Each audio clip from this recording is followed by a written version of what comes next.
रूस और चीन से ट्रंप को लगा डर।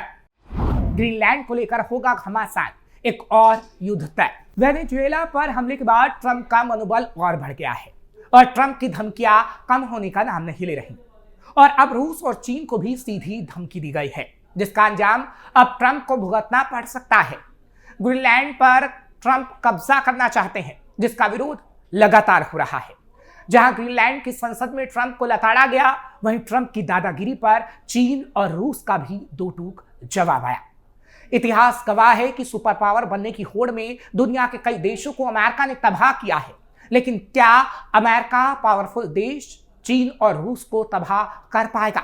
क्या ग्रीनलैंड को आसानी से हासिल कर पाएगा? क्योंकि इतना तो तय है, अमेरिका किसी को सुपर पावर देश नहीं बनने देगा। लेकिन रूस और चीन के आगे क्या ट्रंप की मनमानी चलेगी? क्योंकि कई देशों के साथ वो मनमानी कर चुका है। आज इसी का जवाब कच्चा चिट्ठा में आपको देंगे। नमस्कार, कैपिटल टीवी का खास शो कच्चा चिट्ठा देख रहे हैं आप। मैं हूं आपके साथ हर्ष भारद्वाज। ग्रीनलैंड को लेकर ट्रंप लगातार अपनी तरफा मोहब्बत दिखा रहे हैं। किसी दीवाने आशिक की तरह वो लगातार ग्रीनलैंड को साम दाम दंड भेद से अमेरिका का हिस्सा बनाने की बात कह रहे हैं। लेकिन अब अमेरिकी राष्ट्रपति डोनाल्ड ट्रंप के बयानों पर वहां के राजनीतिक दल एकजुट हो गए हैं। ग्रीनलैंड की संसद में मौजूद सभी पांचों राजनीतिक दलों ने एक साझा बयान जारी कर साफ कहा कि ग्रीनलैंड का भविष्य सिर्फ वहां के लोग ही तय करेंगे। संसद में मौजूद सभी दलों के नेताओं ने एक सुर में कहा कि वो ना तो अमेरिकी बनना चाहते हैं और ना ही डेनमार्क के अधीन रहना चाहते हैं। बयान में कहा गया, हम ना अमेरिकी बनना चाहते हैं ना डेनिश, हम सिर्फ ग्रीनलैंडर बनकर रहना चाहते हैं।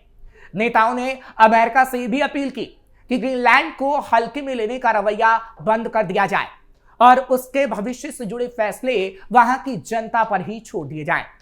उनका कहना था किसी बाहरी देश को यह तय करने का हक और अधिकार नहीं कि ग्रीनलैंड का भविष्य आखिर क्या होगा। यह बयान ऐसे समय में आया जब ट्रंप ने एक बार फिर ग्रीनलैंड को अमेरिका के नियंत्रण में लेने की बात दोहराई है। ग्रीनलैंड पर ट्रंप का फिर आया बयान। ट्रंप ने कहा है, अमेरिका अगर ग्रीनलैंड को आसान तरीके से हासिल नहीं कर पाया तो दूसरे सख्त तरीके अपनाने होंगे। उन्होंने कहा, हम ग्रीनलैंड के मुद्दे पर कुछ ना कुछ करेंगे, चाहे उन्हें पसंद हो या ना हो। उन्होंने पत्रकारों से कहा, मैं चाहता हूं कि सौदा आसान तरीके से हो जाए। हालांकि उन्होंने डेनमार्क के प्रति अपनी नरमी भी जताई और कहा, वैसे मैं डेनमार्क का बहुत बड़ा फैन हूं, वो मेरे साथ बहुत अच्छे से रह रहे हैं, लेकिन ग्रीनलैंड अमेरिका का होना चाहिए। रूस और चीन को लेकर ट्रंप क्या बोले? ग्रीनलैंड के अलावा ट्रंप ने रूस और चीन पर भी कहा। अमेरिकी राष्ट्रपति डोनाल्ड ट्रंप ने बताया कि अमेरिका के लिए ग्रीनलैंड पर कब्जा करना क्यों जरूरी है। ट्रंप ने कहा, ग्रीनलैंड को हासिल करना जमीन खरीदने का मसला नहीं है, यह रूस और चीन को दूर रखने से जुड़ा है। हम ऐसे देशों को अपना पड़ोसी बनते देख नहीं सकते। ग्रीनलैंड के पास रूसी और चीनी गतिविधियां बढ़ी। ट्रंप ने ग्रीनलैंड के पास रूसी और चीनी नौसेना की बढ़ती गतिविधियों का हवाला दिया, जिसमें डिस्ट्रॉयर और पनडुब्बियां शामिल है। ट्रंप ने जोर देकर कहा, हम रूस या चीन को ग्रीनलैंड पर कब्जा करने नहीं देंगे। उन्होंने कहा कि वो चीन और रूस दोनों को पसंद करते हैं। उनके नेताओं व्लादिमीर पुतिन और शी जिनपिंग के साथ अच्छे संबंध है, लेकिन वो उन्हें ग्रीनलैंड नहीं दे सकते।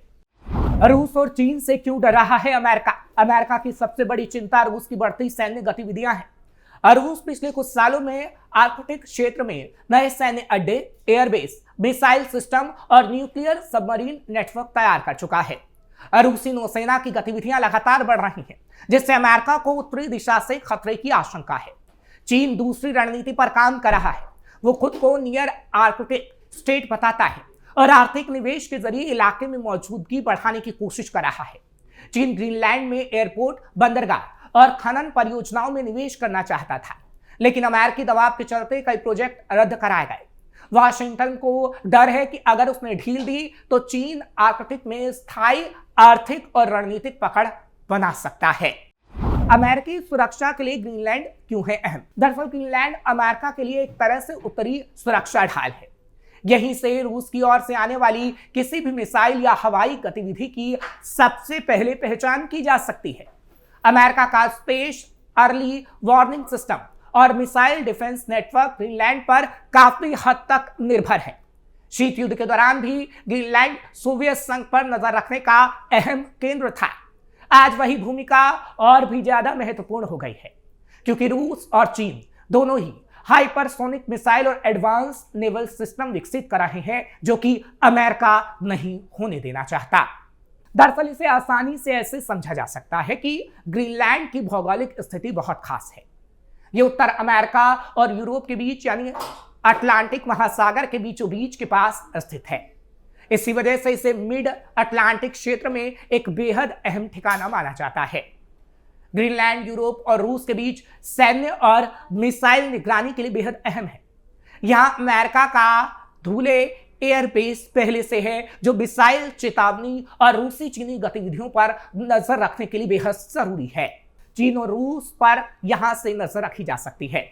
आर्कटिक क्षेत्र में रूस और चीन की गतिविधियां लगातार बढ़ रही हैं।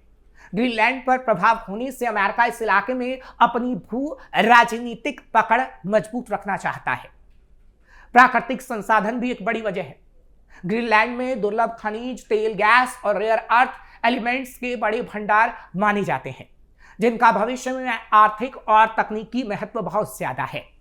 चीन इनका 70 से 90% उत्पादन नियंत्रित करता है, इसलिए अमेरिका अपनी निर्भरता कम करना चाहता है। बात समुद्र की भी करेंगे, क्योंकि नई समुद्री व्यापारिक राहें भी एक वजह है। दरअसल ग्लोबल वार्मिंग के कारण आर्कटिक की बर्फ पिघल रही है, जिससे नई शिपिंग रूट्स खुल रहे हैं। ग्रीनलैंड का नियंत्रण अमेरिका को इन रूटों पर प्रभुत्व और आर्कटिक क्षेत्र में रूस चीन की बढ़त रोकने में मदद करेगा। बात सुरक्षा नीति की भी, क्योंकि अमेरिका ग्रीनलैंड को अपनी राष्ट्रीय सुरक्षा की फ्रंट लाइन मानता है। वहां प्रभाव बढ़ाकर वो भविष्य के संभावित खतरों को पहले ही रोकना चाहता है। ट्रंप प्रशासन का बदला हुआ रुख। 2025 में सत्ता में लौटने के बाद ट्रंप ने विदेश नीति में पहले से ज्यादा आक्रामक रुख अपनाया है। उन्होंने लुइसियाना के गवर्नर जेफ लैंड्री को ग्रीनलैंड के लिए विशेष दूत नियुक्त किया, जिनका खुला बयान था कि उनका लक्ष्य ग्रीनलैंड को अमेरिका का हिस्सा बनाना है। हालांकि ट्रंप के बयान के बाद अमेरिकी विदेश मंत्री मार्को रूबियो ने स्थिति संभालने की कोशिश की थी। उन्होंने कहा कि ट्रंप प्रशासन अभी डेनमार्क से समझौते और खरीद जैसे विकल्पों पर विचार कर रहा है, न कि बल प्रयोग पर। फिर भी ट्रंप की भाषा यह संकेत देती है कि अमेरिका ग्रीनलैंड में अपनी सैन्य और राजनीतिक पकड़ हर हाल में मजबूत करेगा। कितना बड़ा है ग्रीनलैंड? दक्षिण में अक्सर ग्रीनलैंड लोगों को अफ्रीका जितना बड़ा दिखाई देता है, जबकि असल में अफ्रीका उससे करीब 14 गुना बड़ा है। इसकी वजह मर्केटर मैप प्रोजेक्शन है, जिसमें ध्रुवों के पास की जमीन बढ़ी चढ़ी दिखाई देती है। हालांकि आकार चाहे जो भी हो, लेकिन रणनीतिक महत्व के लिहाज से ग्रीनलैंड वास्तव में दुनिया जितना बड़ा है, क्योंकि यह आने वाले समय की सैन्य और संसाधन आधारित राजनीति का केंद्र बन चुका है। क्या ग्रीनलैंड बन रहा है शीत युद्ध का मैदान? और रूस का सैन्य विस्तार, चीन की आर्थिक दखल और अमेरिका का खुला दबाव इस ओर इशारा करता है कि आर्कटिक क्षेत्र भविष्य का बड़ा शक्ति संघर्ष का क्षेत्र बनने जा रहा है। यूक्रेन युद्ध के बाद नाटो की नजरें पहले से ज्यादा उत्तरी मोर्चे पर हैं। ग्रीनलैंड इस पूरे सुरक्षा ढांचे का सबसे अहम स्तंभ बनता जा रहा है। जमीन से ज्यादा प्रभुत्व की लड़ाई। ग्रीनलैंड पर ट्रंप का आक्रामक रुख सिर्फ एक द्वीप को लेकर नहीं है, यह आने वाले दशकों की वैश्विक रणनीति को लेकर है। यह लड़ाई मिसाइल चेतावनी सिस्टम, आर्कटिक समुद्री रास्तों, खनिज संसाधनों और उत्तरी सैन्य वर्चस्व की है। ट्रंप की भाषा बता रही है कि अमेरिका अब आर्कटिक को लेकर रक्षात्मक नहीं बल्कि निर्णायक नीति अपनाना चाहता है। ग्रीनलैंड आज भले शांत और बर्फीला दिखे, लेकिन हकीकत में यह भविष्य की सबसे गर्म भू राजनीतिक जंग का केंद्र बन चुका है, क्योंकि इतिहास गवाह है कि अमेरिका किसी को भी सुपर पावर देश नहीं बनने देना चाहता। वो सुपर पावर देश का तमगा खुद को हमेशा से लेने देना चाहता है, और इसलिए रूस और चीन के बढ़ते प्रभुत्व को लेकर वो लगातार बयान दे रहा है और ग्रीनलैंड को अपना बनाना चाहता है, क्योंकि वो नहीं चाहता कि चीन और रूस का उस पर कब्जा हो, क्योंकि चीन और रूस की लगातार शक्तियां बढ़ रही हैं और चीन और रूस लगातार पावरफुल देश बनते जा रहे हैं। हालांकि जैसा कि हमने आपको कहा कि इतिहास गवाह रहा है और इतिहास के पन्ने पलटे तो उसमें यह साफ दर्ज है कि किस तरीके से जो भी पावरफुल देश की होड़ में ऊपर चढ़ता है उसे अमेरिका तबाह कर देता है। हाल ही में वेनेजुएला के साथ जो हुआ वो सबने देखा, लेकिन क्या आगे आने वाले समय में ग्रीनलैंड को लेकर एक बड़ा युद्ध होगा और रूस और चीन को क्या अमेरिका सबक सिखाएगा, ये देखने वाली बात होगी। आपको ये खबर कैसी लगी कमेंट सेक्शन में जरूर बताएं। खबर को लाइक शेयर करें, कैपिटल टीवी को सब्सक्राइब करना मत भूलिएगा।